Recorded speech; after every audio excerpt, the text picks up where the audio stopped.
그리고 노승일 전 부장이 메모를 제출을 했는데 코어 스포츠라고 이제 핵심적인 고리에 있는 회사에 관련된 건데 이 내용 자체가 어떻게 보세요? 서문학께서는 좀 저는 이게 그 내용을 쭉 그 보도를 봤는데요. 예. 아마 이게 흘려 쓴 게 아마 최순실 씨 글씨고 그다음에 또박또박 쓴 게 아마 노승일 씨 글씨 같은데 그 내용은 이게 그 코어 스포츠를 뭐 어떻게 설립하고 운영하고 이런 여러 가지 이게 그 운영 지침이나 이런 구체적인 내용이 들어가. 예, 그런 게 들어가 있거든요.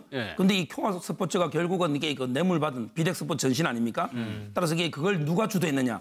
최순실 씨는 이게 코어 스포츠와 자기는 무관하다 그랬잖아요. 무관하다. 근데 저 메모 보면 무관한 게 아니고 본인이 다 설립을 주도하고 운영하고 이런 증거가 다 나오거든요. 홈페이지 만들라는 얘기도 있어요. 그렇죠. 예. 그래서 저는 이게 그 상당히 그 불리하게 아마 이게 그 최순실이나 박 대통령 재판에 상당히 그 불리하게 작용될 증거로 쓰이고 검찰에서는 상당히 결정적인 증거라고 아마 좋아할 것 같고 이것도 중요한 하나의 그 잽이죠, 잽. 그러니까 최 변호사님 어제 이경재 변호사가 그렇게 조금 열성적으로 한 거는 굉장히 중요한 것들이 걸려 있기 때문에 맞습니다. 본인이 나와서 적극적으로 한 걸 수도 있어요. 맞습니다. 노승일 부장의 진술 중에 위태위태한 부분이 있는 거죠. 감지되기 때문에 그러다 보니까 장황한 이야기를 하면서 시간을 끄는데 주로 노승일 부장의 개인사, 사생활, 뭐 가족사 문제 이런 것들을 계속 건드리지 않습니까? 이것 때문에 이제 서로 흥분해서 유영하 변호사하고도 굉장히 언성이 높아지고요. 노승일 부장 증인이 또 이경재 변호사하고도 이제 설전을 펴게 되는데 저 수첩에 보시면요. 우리가 업무 수첩 딱 피면 제일 처음에 그 회사의 조직도가 있어요. 근데 사람이 많지 않기 때문에 조직도가 아니라 회장님부터 전화번호가 쭉 서열별로 적혀 있잖아요. 번호를 보면 017이 굉장히 많습니다. 그러니까 투지폰, 우리가 그동안 차명폰이라고 이야기했던 것들을 이들이 다수 쓰면서 보안에 상당한 신경을 썼다라고 하는 느낌이 있고 그리고 이 안에 최순실 씨의 자필이 있는데 어제 원본 내면서 자 필적 감정해도 좋다라는 얘기까지 나왔어요. 필적이 최순실 씨 것과 상당히 유사한 것으로 지금 언론 보도가 나오고 있습니다. 필적 감정까지 곁들여진다면 이거는 정말 좀 강력한 증거가 될 수 있겠다. 저는 추론을 해봅니다. 예, 알겠습니다.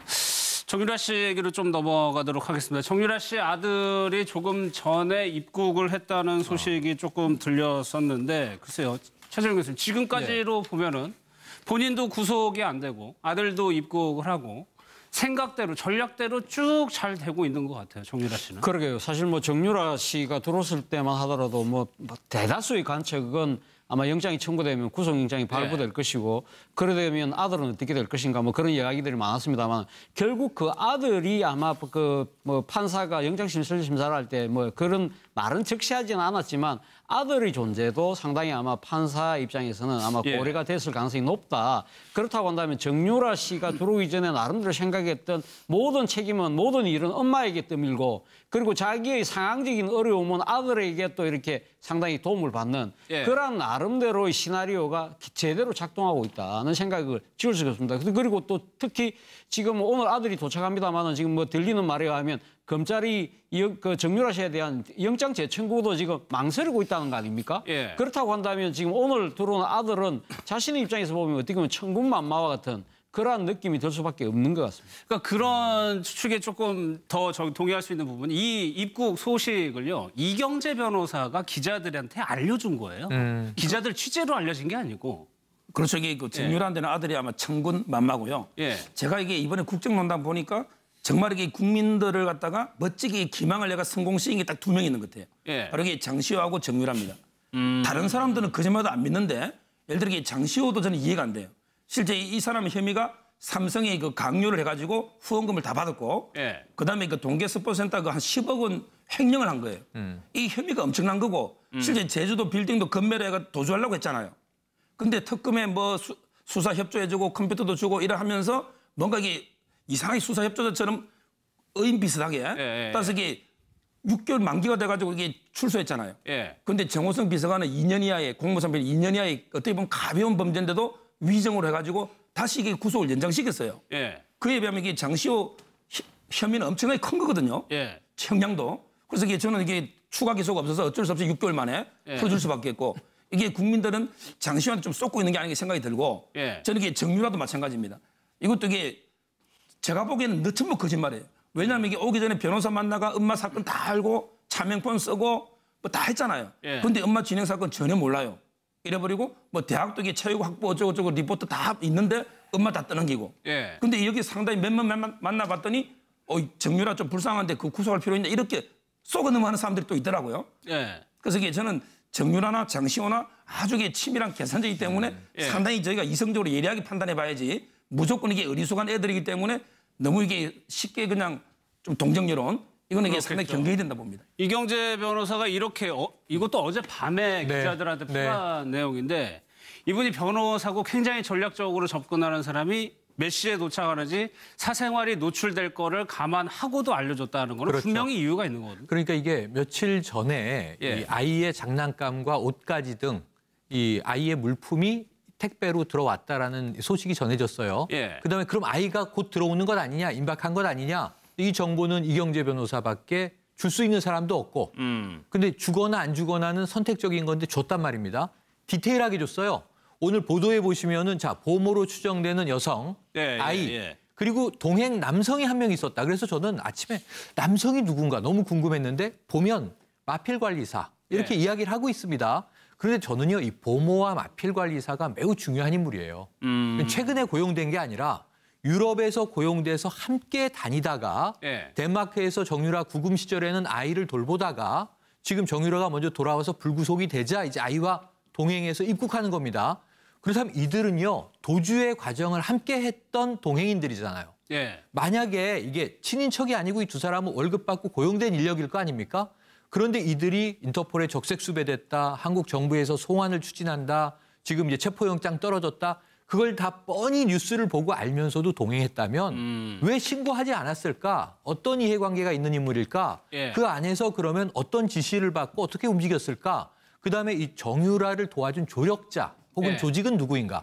이분들이 돈을 받아서 썼을 거 아닙니까? 그런 것들을 지금 뭐 참고인일 수밖에 없지만 검찰에서 반드시 추가적으로 조사해야 되는 대상이 아닐까 싶습니다. 그러니까 정유라 씨 들어올 때도 저희 언론들이 굉장히 좀 이런 얘기를 많이 했지만 이분들도 아무튼 기존에 있는 사람보다는 더 많이 알 수 있을 것 같다는 생각은 충분히 들거든요. 그렇죠. 그동안에 오랫동안 같이 있었으니까 도피도 같이 하고 그러니까 최소한 돈이 어디서 났다는 정도는 알 수 있을 거 아니에요. 자기가 월급을 어디서 받는지. 그렇죠. 정유라가 귀국 그 인천공항에 내리면서 자기는 돈도 어디서 나오는지 모른다고 그랬잖아요. 아무것도 아는 것도 다만 이제 우리 애 문제는 뭐 귀국 시기를 밝힐 수 없다 그랬으니까 제가 그러니까 들어올 때부터 아마 치밀한 각본에 의해서 한 것 같은데 정유라는 모든 걸 다 모른다고 하지만 제가 보니까 자금이 어디서 나오는 거 또 코아 스포츠 관련해서 그 독일 승마 그 회사랑 그 거래한 거 이런 정도는 상당히 알 수 있다고 봐야 되고 말관리사 저분도 아마 상당 부분 내용은 돌아가는 움직임 정도는 알 수 있다 이렇게 생각하는데 저는 정유라에 대해서 구속영장을 재청구 안 하는 거를 좀 비난하는 거는 그거는 조금 무조건 비난할 거는 아니라고 봐요. 왜냐하면 원래 불구속 수사가 원칙이잖아요. 그리고 최순실이가 죄 있는 건 확실하지만 그것도 연자죄를 하면 안 되잖아요. 딸은 일단 무죄로 봐야 되잖아요. 그러니까 검찰이 불구속 상태에서도 얼마든지 수사해서 캐낼 수 있거든요. 꼭 수사해서 뭐 이제 21살짜리를 꼭 가둬서 꼭 한다는 게 아니고 불러서도 얼마든지 제가 보니까 수사를 할 수 있기 때문에 아직 뭐 영장을 재청구하느냐 안 하느냐 결정된 건 아니지만 영장을 재청구 안 한다고 해서 우리가 꼭 비난할 건 아니다. 만약 재청구한다면은 새로운 혐의가 나타나야지 재청구할 수 있잖아요. 기존에 한 걸 또 똑같이 낼 수는 없잖아요. 나와야죠. 그러니까 새로운 사실도 없는데 또 재청구해서 기각되면 검찰이 무슨 망신이에요? 지금 오히려 검찰은 뭐 지금 그 돈봉투 사건 때문에 이것 때문에 징계받느라고 정신이 없는데 치밀하게 해서 오히려 국내에서 정유라가 도망갈 일은 없으니까 더 좀 냉정하고 치밀하게 범법 사실에 대해서 하면은 오히려 수사가 더 나을 수도 있다. 풀어줬다고 해서 우리가 비난하고 구속했다고 해서 잘했다? 저는 그거 아니라고 봐요. 그러니까 그 검찰 내부의 상황이 지금 오늘 돈봉투 사건의 감찰 결과가 경고로 확정된 거지. 그 전까지는 이 사람들이 어떤 처벌을 받을지 모르는 상황이었잖아요. 그렇죠. 물론 근데 그것 때문에 뭐 재청구는 저는 관계없다 보고요. 근데 제가 보기에 재청구 가능성이 좀 낮다고 보는 게 예를 들어 그 논리적으로 보면 항상 구속 요건은 범죄가 소명되고 그다음에 그 증거인멸이나 도주 우려가 있을 때 하는 거잖아요. 근데 보통 기각할 때는 범죄가 소명 안 되면 기각하거든요. 근데 이번 기각은 특이해요. 이 말이 업무방해에 범죄가 소명이 됐다. 그렇지만 범죄 가담 정도가 낮기 때문에 발부하는 거거든요. 따라서 이게 검찰에서 수사를 해가지고 범죄를 소명해봤자 어차피 안 돼요. 그다음에 증거인멸도 마찬가지. 정유라는 게 부인하고 있잖아요. 예. 그런데 증거가 이미 너무 많이 수집되고 차고 넘치기 때문에 인멸할 염려가 없다. 예. 이렇게 기각을 했어요. 따라서 이게 두 가지로는 도저히 재발부가 안 되고 남아있는 게 도주리 하나인데요. 예. 근데 도주리도 한번 생각해보세요. 독일에 덴마크에서 그냥 돌아왔잖아요. 아예 포기하고 돌아온 걸 자진귀국으로 봐버리고 예. 그리고 가장 중요한 게 아들이 이걸 돌아오잖아요. 예. 그럼 이게 아들까지 돌아오는데 이걸 아들 버리고 도망가겠냐. 따라서 이게 도주리까지 입증 못한다면 그럼 그 범죄는 이미 소명돼 있고 그다음에 인멸할 건 없고 차고 넘치니까 그다음에 도주리는 아예 없고 그럼 이게 다시 재청구할 명분이 없고 실제 뇌물 부분은 법리적으로 어려워요. 왜냐하면 이게 이미 인도 청구할 때 뇌물은 빠졌거든요. 예. 따라서 이게 덴마크하고 다시 협의나 뭔가 특별한 사정이 없는 한 뇌물은 힘들 거고 예. 그다음에 범죄 수익 은닉은 원래 가벼운 죄예요. 그거는 원년이 가볍고 외국 관리법도 문제 안 되고 제가 보기에는 이게 여러모로 재청구가 쉽지 않고 예. 재청구에도 다시 기각될 가능성이 많이 보입니다. 아, 애까지 들어왔는데 애 있는 엄마가 도망가겠느냐. 그렇죠. 그렇게 충분히 생각할 요건이 수 그밖에 있겠네요. 예, 참. 그런데 과연 그 검찰이 영장을 재청구하지 않았을 때 예. 과연 국민 여론이 이걸 납득할 수 있을까요? 그렇죠. 그게 이제 문제. 저는 사실 뭐 정유라 씨가 이거 최순실 국정농단 게이트 사건을 이 상당히 터졌을 때 그때 분노의 기름을 부었던 당사자지 않습니까? 예. 뭐 돈도 실력이다 내 부모를 원망하라. 그 과정에서 상당한 그 상대적 박탈감을 느꼈던 이 땅의 젊은 청년들 그리고 그 부모들이 얼마나 많습니까? 이분들이 생각해 봤을 때는 도대체 그러면 검찰은 그동안 뭘 했느냐는 비난을 할 수밖에 없는 상황입니다. 사실 정유라 씨가 이 덴마크에서 그 모 언론에서 그 살고 있는 곳이 포착됐을 때 네. 전 뉴욕타임스까지 보도를 했습니다. 전 세계 언론이 뭐 경천동지할 일인 것처럼 다 보도를 했습니다. 그런데 잡아왔는데 구속조차 못한다? 도대체 대한민국 검찰은 그동안 뭘 했느냐는 그러한 비난의 하사를 맞을 수밖에 없는 거죠. 그러나 네. 저는 그러니까 검찰이 그 비난을 모면하기 위해서 영장을 재청구하라는 이야기는 아닙니다. 제가 봤을 때는 아직도 증거인멸의 가능성은 충분히 있다는 거죠. 왜냐하면 오늘 지금 오는 보모, 그럼 마필관리사 예. 이분들이 또 정유라하고 말을 맞출 수 있는 거 아니겠습니까? 그렇겠죠. 새로운 상황이 예. 지금 발생하고 있는 거거든요. 그리고 또 하나는 이 지금 모든 사건에서 최종 수혜자가 정유라입니다. 예. 정유라 씨 아닙니까? 이 부분에 대해서 검찰이 추가 혐의를 하는 부분에서 뭐 지금 덴마크하고 협의를 할 뭐 절차는 있다고 손치더라도 그런 노력을 최선을 다하는 모습을 국민들에게 보여줘야 될 의무는 있다는 거죠. 알겠습니다. 지금 오늘 아들이 도착합니다만은 지금 뭐 들리는 말에 의하면 검찰이 그 정유라 씨에 대한 영장 재청구도 지금 망설이고 있다는 거 아닙니까? 예. 그렇다고 한다면 지금 오늘 들어온 아들은 자신의 입장에서 보면 어떻게 보면 천군만마와 같은 그러한 느낌이 들 수밖에 없는 것 같습니다. 그러니까 그런 추측에 조금 더 동의할 수 있는 부분이 이 입국 소식을요. 이경재 변호사가 기자들한테 알려준 거예요. 기자들 취재로 알려진 게 아니고.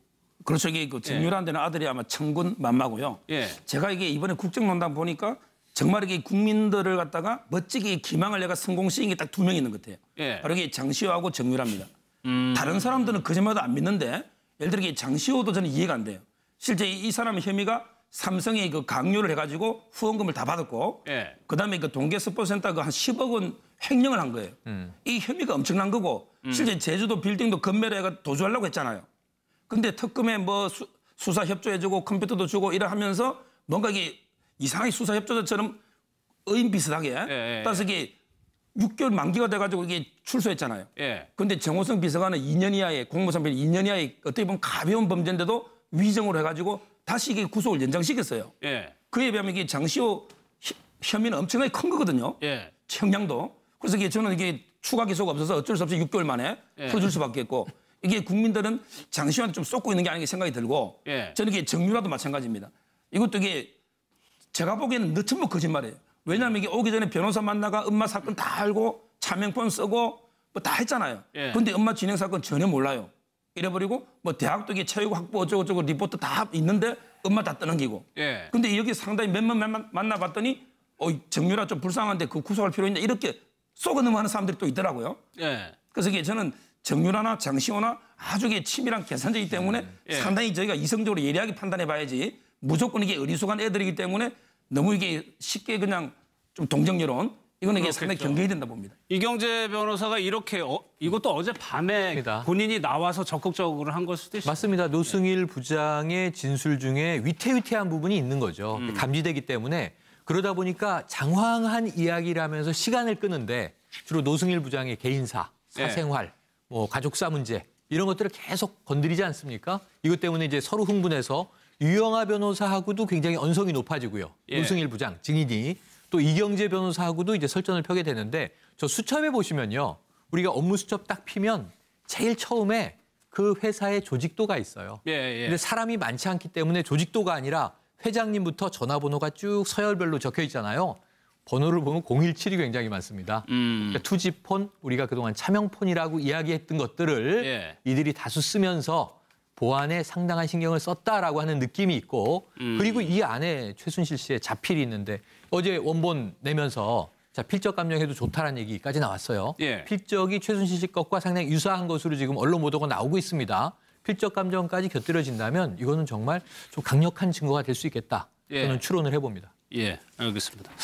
정유라 씨 얘기로 좀 넘어가도록 하겠습니다. 정유라 씨 아들이 조금 전에 입국을 했다는 소식이 조금 들렸었는데 글쎄요. 최재형 교수님, 지금까지로 보면은 본인도 구속이 안 되고 아들도 입국을 하고 생각대로 전략대로 쭉 잘 되고 있는 것 같아요. 정유라 씨는. 그러게요. 사실 뭐 정유라 씨가 들어왔을 때만 하더라도 뭐 대다수의 관측은 아마 영장이 청구되면 구속영장이 발부될 것이고 그러되면 아들은 어떻게 될 것인가 뭐 그런 이야기들이 많았습니다만 결국 그 아들이 아마 그 뭐 판사가 영장심사를 할 때 뭐 그런 말은 적시하지는 않았지만 아들의 존재도 상당히 아마 판사 입장에서는 아마 고려가 됐을 가능성이 높다. 그렇다고 한다면 정유라 씨가 들어오기 전에 나름대로 생각했던 모든 책임은 모든 일은 엄마에게 떠밀고 그리고 자기의 상황적인 어려움은 아들에게 또 이렇게 상당히 도움을 받는 그런 나름대로의 시나리오가 제대로 작동하고 있다는 생각을 지울 수가 없습니다. 그리고 또 특히 그리고 노승일 전 부장이 메모를 제출을 했는데 코어 스포츠라고 이제 핵심적인 고리에 있는 회사와 관련된 건데